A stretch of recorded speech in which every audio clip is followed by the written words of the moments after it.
Karlo with ESPN LA on the Road to Recovery presented by Hoag Orthopedic Institute. Always glad to be joined by Dr. Alan Beyer. Dr. B, it's Monday. It's also Game 3 of the World Series. We got some huge news. We just found out that Shohei Ohtani will be back in the lineup after Dodgers fans had to hold their breath after a shoulder injury sliding into second base after he was caught stealing. Dr. B, what was your initial reaction when you saw that slide? Oh no. I mean, anytime you see any player get hurt on a play like that, which was not anything dirty or just part of the normal course of play, you certainly hope that they bounce back up and are fine. When you see that it's somebody of Shohei Ohtani's, stature at this stage of the game, you do a double or a triple oh no. And as you alluded to, fortunately, the news today is that diagnostic studies, which I assume included an MRI scan, were done. There's no evidence of any significant damage, and he's cleared to play tonight. Not sure I would play him tonight if I were Dave Roberts, but he's cleared to play tonight. Now, it's interesting that you point that out at the very end.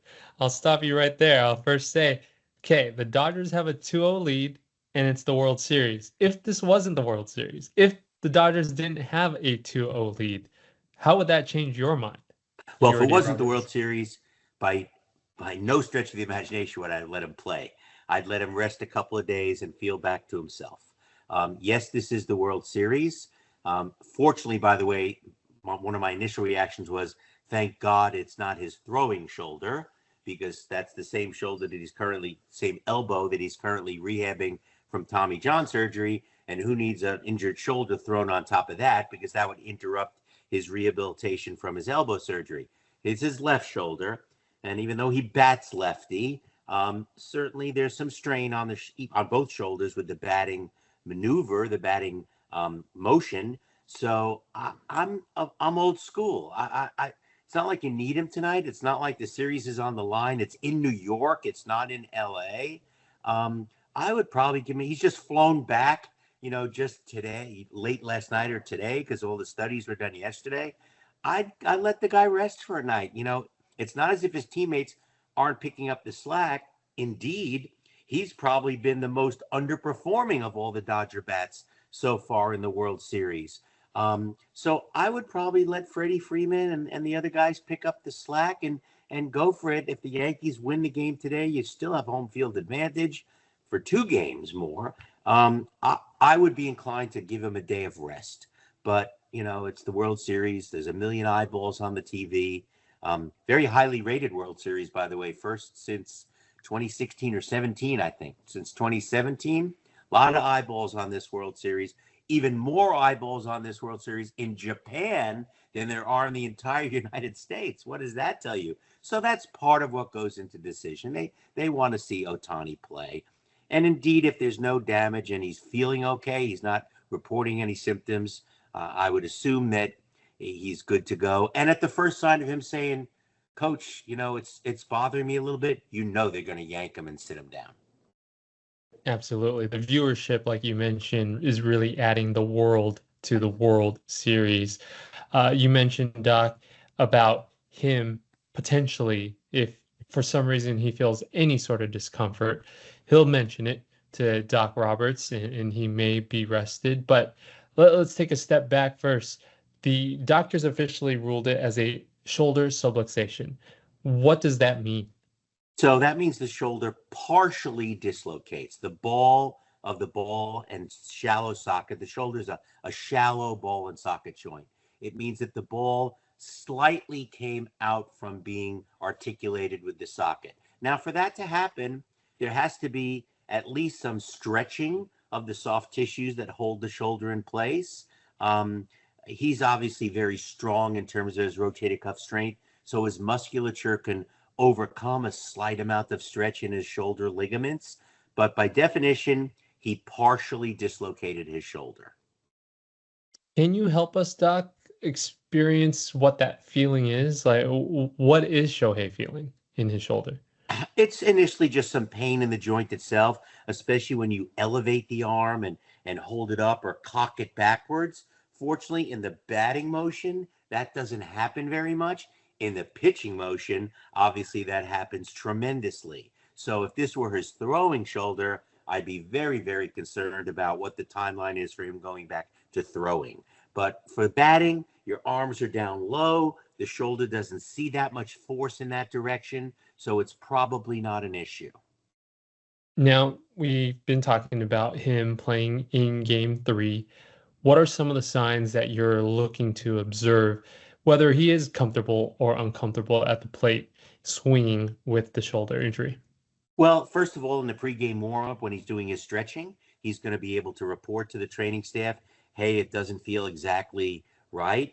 And he's probably going to hit some in the batting cage, too. He'll be hitting with the machine or with a batting pitcher, batting practice pitcher. So he's going to get in there, and it's not like his first swings of the bat are going to be when he's the leadoff hitter in the top of the first inning against the Yankees. He's going to have tested the shoulder during practice, which is probably, 5 o'clock now as we speak in New York. So that's probably happening right about now. Hopefully, it's some good news. That's what Dodgers fans are hoping for. When we're looking at a day like today, and he's doing this for the now, could you see there be any sort of impact in the long-term future? We've always been talking about Ohtani as a player who just signed a 10-year contract with the Dodgers. Still amazing to say, but could this affect his future? Well, again, as I said, with it being his non-throwing shoulder, I'm much more comfortable saying this is not likely to be something that lingers and causes him issues down the road, because the only time his left shoulder is seeing stress is when he's hitting, not when he's throwing. So I don't think this is the kind of injury that's going to become something that's nagging down the road sometime, and we're going to have to say, oh, remember game 2 of the World Series in 2024? I don't think this is one of those. So, Doc, we're talking about his swinging. Obviously, it happened when he was caught stealing. Do you see a possibility of him maybe affecting his aggression on the base paths? That's a great question. Usually you see injuries like this with head first slides, and this was a foot first slide, which is the way you're supposed to slide. And everybody more so slides that way since Mike Trout ripped up his thumb sliding a couple of years ago. No, I don't think so. First of all, I'd like to see him get on base more. In these first 2 games of the World Series, he's not exactly knocking the lights out. But I don't think he's that kind of player. I think he's an all-in player. And if there was any risk of that, I think if he got on base, either by a walk or by a single, I think they might pull him for a pinch runner.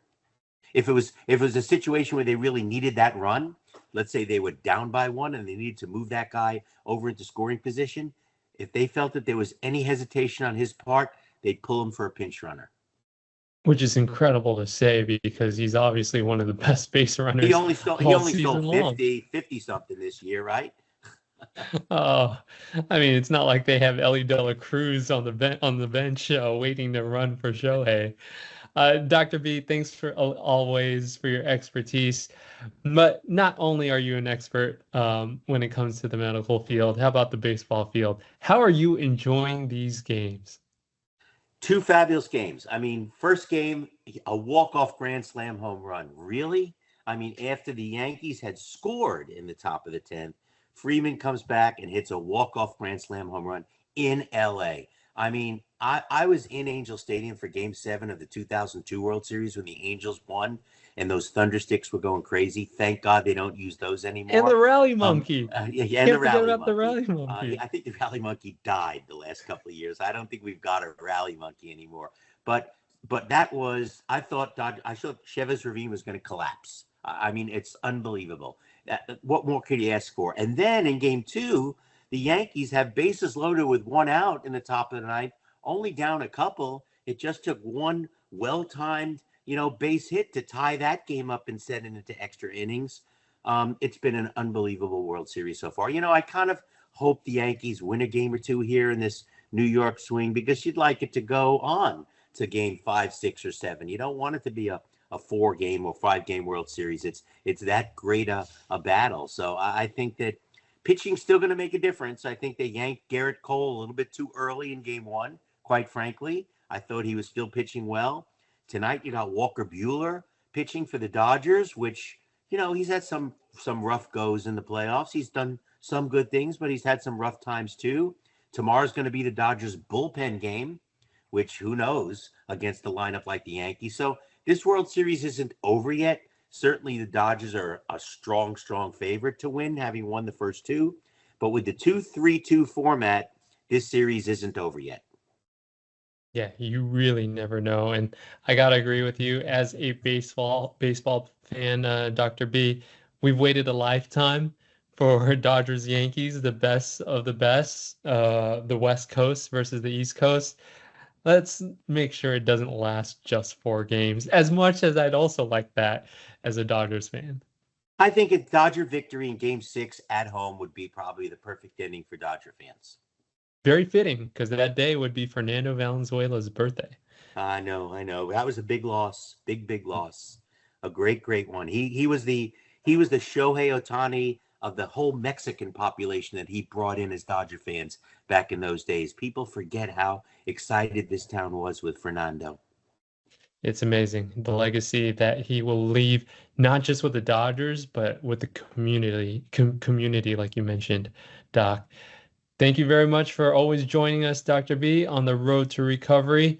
What's going on in your week and in AME 30?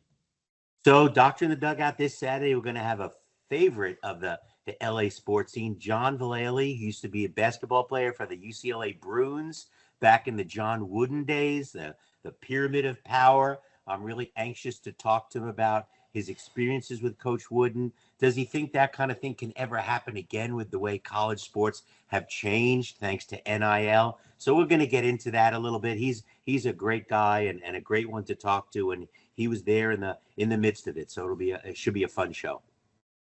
Thanks, Dr. B, and enjoy the rest of the World Series. And you as well. Speak to you soon.